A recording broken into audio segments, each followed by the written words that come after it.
Before we start, I suggest you go grab your notes and writing tools because this will be a long video and there are many important points that you need to note down.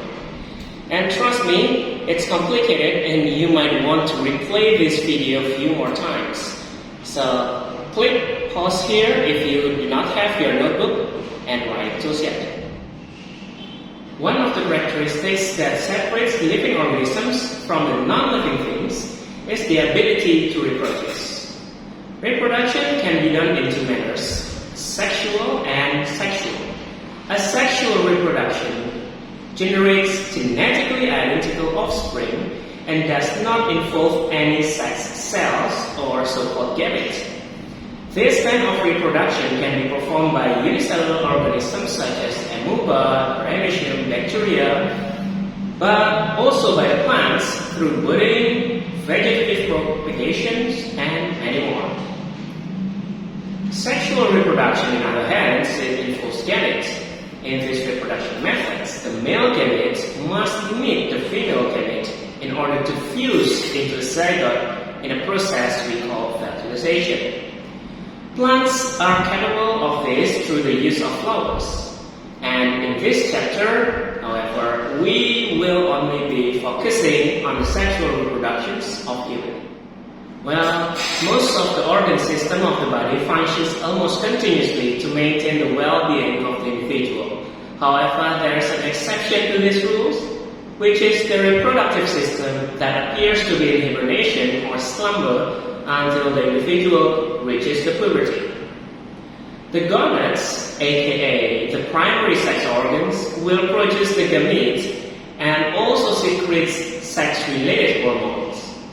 The gonads of a male individual is what we call testes, while the gonad of a female individual is what we call ovaries. Aside from the gonads, there are also accessory reproductive organs. The structure of the reproductive system of both males and females are different. However, their joint purpose is to produce offspring. The role of the male is to produce sperm and deliver it to the female's reproductive tract, while the female will then, in turn, produce the oocytes, and if the condition is suitable, the oocyte and the sperm will fuse into a zygote in a process we call fertilization. Once fertilization occurs, the female uterus will provide a protective environment in which the embryo, and later we call it fetus, develop until the birth. Sex hormones play vital roles in both development and the function of the reproductive organs, and also in sexual behavior and drives. These hormones also influence the growth and development of many other organs and tissues of our body. So let's now have a look into the male and female reproductive organs in more detail. Male primary reproductive organs are their testes, which are responsible for producing the meat, aka the sperm, and a hormone called testosterone. The accessory reproductive structure are the ducts or glands that aid on the delivery of the sperm to the body exterior and, well, to the female reproductive tract. Each golf ball sized testis is approximately 4 cm long and 2.5 cm wide. It's connected to the trunk by a spermatic cord, which is a connective tissue that encloses blood vessels, nerves, and ductus deferens. After the sperm is formed, it will travel into the first part of the duct system, which is called epididymis, that hugs the posterior surface of the testis. And it's worth noting that part of testis that produces sperms and hormones are different. Sperms are produced by the seminiferous tubules, while the interstitial cells surrounding these tubules produces the androgens, and one of the most important is testosterone. Accessory organs that form the male duct system that transport the sperm from the body are epididymis, ductus deferens or vas deferens, and the urethra. The cup-shaped epididymis is a highly convoluted tube about 6 meters long that hugs the posterior side of the testis. These organs provide temporary storage sites for the immature sperm. While the sperm makes their way along the tortuous course of the epididymis, well, they do it in roughly about 20 days. They complete the maturation and they also develop the ability to swim. And when a man is sexually stimulated and ejaculate, the walls of epididymis will contract to expel the sperm to the next part of the duct system, which is the ductus deferens. The ductus deferens, often referred as vas deferens, which run upwards from the epididymis via spermatic cord through the inguinal canal into the pelvic cavity and arcs over the superior aspect of the urinary bladder. The ductus deferens then loops medially over the ureter and descends along the posterior bladder wall. The end of the ductus deferens expands as the ambulum and then empties into the ejaculatory duct, which passes through the prostate to merge with the urethra. Its main function is to propel live sperm from their storage sites into the urethra. Well, during the ejaculations, the smooth muscle in its wall creates a peristaltic waves that rapidly squeezes the sperm forward. And part of the ductus deferens lies in the scrotum, which is a skin sac that hangs outside the body cavity to hold the testes. The urethra extends from the base of the urinary bladder to the tip of the penis and is the terminal part of the male duct system, and it has 3 regions. First one is the prostatic urethra, which is surrounded by the prostate gland. Second part is the membranous urethra, which spans the distance from the prostatic urethra to the penis. And well, the third one, the spongy or the penile urethra, running within the length of the penis and the opening to the body exterior via the external urethral orifice. It is worth to note that urethra serves 2 systems at once, the excretory system and also the reproductive system. It is, however, impossible for the urine to mix with the sperms because during ejaculation, when the sperms enter the prostatic urethra from the ejaculatory ducts, the bladder sphincter will constrict, preventing the urine from flowing into the urethra. Well, the other function of the bladder sphincter when it constricts is to prevent the sperm from going to the urinary bladder. The male accessory glands include the paired seminal vesicle, the single prostate, the paired bulbourethral glands. These glands produce a bulk of semen, which is the sperm-containing fluid that is propelled out of the male reproductive tract during ejaculation. Seminal vesicles are located at the base of the bladder with a size around 6 to 7 centimeters and produce about 60% of the seminal fluid, which is part of the semen. This fluid is yellowish and it's also thick, but rich in sugar, which is the fructose, so in vitamin C, prostaglandins, and some other substances that nourish and activate the sperm passing through the tract. Each duct of this vesicle joins the ductus deferens from the same site to form ejaculatory duct.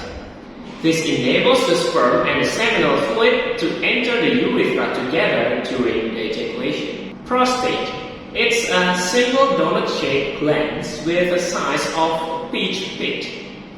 It encircles the prostatic urethra just inferior to the urinary bladder and is immediately anterior to the rectum. Fluid secreted by these glands is kind of milky and it plays a role in activating the sperm. The fluid will be entering the urethra through the small ducts during ejaculation. And finally, the bulbourethral gland, aka Cowper's gland, is a pea-sized gland, inferior to the prostate glands, and it produces a thick yet clear mucus that drains into the penile urethra and is the first to pass down the urethra to cleanse it from the trace of acidic urine prior to ejaculation, as it may reduce the sperm quality. Collectively, the secretion of these three glands is what we call semen. It has a milky white appearance and somewhat sticky mixture of sperm. The liquid portion of the semen acts as a transport medium for nutrients and chemicals that protects the sperm and their movement. Fructose provides all the sperm's energy as it's the fuel. As a whole, semen is relatively alkaline with a pH of around 7.2 to 7.6, and the semen helps to neutralize the relatively acidic environment of the vagina that has a pH around 3.5 to 4. This is important because the quality of sperm, as well as the movement of the sperm, will be compromised under acidic condition. Roughly if the pH falls below 6. Semen also contains some antibiotics. It also have relaxin hormone to enhance the sperm motility and some substance to inhibit immune response in female reproductive tract. The semen also dilutes the sperm to make the sperm motility is not impaired to the lack of space. The amount of semen, it's somewhere between 2 to 5 milliliter per ejaculation, but each milliliter contains approximately somewhere between 50 to 150 million sperms. The external genitalia of a male include the scrotum and the penis. The scrotum is a divided sac of skin that hangs outside the abdominal cavity, positioned between the legs and the root of the penis. It's quite exposed location for testes that contains the entire genetic heritage of a male, but this has to be done because the sperm cannot be produced with a normal body temperature. Normally, scrotum provides a temperature that is approximately 3 degrees Celsius lower than the body temperature. However, when the external temperature is too cold, the scrotum will become heavily wrinkled to get the testes closer to the body wall, ensuring that it gets some warmth to maintain the viable sperm production temperature. The penis, on the other hand, is responsible to deliver the sperm into the female reproductive tract. It consists of shaft and ends with an enlarged head or tip. We call it glans penis. The prepuce or the foreskin around the proximal end of the glans penis is loose and it folds downward to form a sleeve of skin.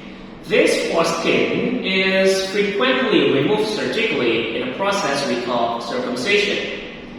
Internally, the spongy urethra is surrounded by 3 elongated erectile tissues that fills with blood during excitement, and this causes the penis to be hard and rigid. This event is called erection, and it's helping to deliver the semen into the female reproductive tract. During puberty, seminiferous tubules are being prodded by the FSH, aka the follicle stimulating hormone, to produce sperm, while the interstitial cells are stimulated by the LH or the luteinizing hormone, which are released by the pituitary gland. From this time point onwards, testosterone will be produced continuously for the rest of the male's life. And the raising of the blood level of testosterone stimulates adolescent growth spurt, prompting the reproductive organ to develop to the adult size, underlies the sex drive, and causes male secondary sex characteristics to appear. These secondary sex characteristics are the features in non-reproductive organs, which includes deepening of the voice as the pharynx enlarges, increased hair growth all over the body, especially in the axillary, pubic region, and face, enlargement of skeletal muscles to produce heavier muscles, and also the increase in the skeleton heaviness due to the increase in the bone size and density. And because of this, testosterone is often touted as the masculinizing hormone. Compared to male, reproductive role of a female is more complex, it's more complicated. Not only she must produce the gamete or the oocyte itself, but she has to nurture and protect the developing fetus for 9 months of pregnancy. The primary reproductive organ of female is called ovaries. It produces both oocytes and hormones like estrogen and progesterone. Other structures serve as accessory structure to transport, nurture, or otherwise serve the needs of the reproductive cells and or developing fetus. The paired ovaries resemble almonds in their shape, but twice as large. It flanks the uterus laterally. These organs are secured to the lateral walls of the pelvis by the suspensory ligaments and are anchored to the uterus medially by the ovarian ligaments. In between, they are enclosed and held in place by the broad ligament. This organ contains tiny sac-like structure called ovarian follicles, and each of these follicles contains a mature egg called oocyte. When the oocyte has matured, it will break free from the follicle and is ejected from the ovary through a process called ovulation, which generally occurs every 28 days. After the ovulation, the ruptured follicle is transformed into a structure we call corpus luteum, which eventually degenerates. The uterine tubes, or commonly referred as fallopian tube or oviduct, form the initial part of the duct system.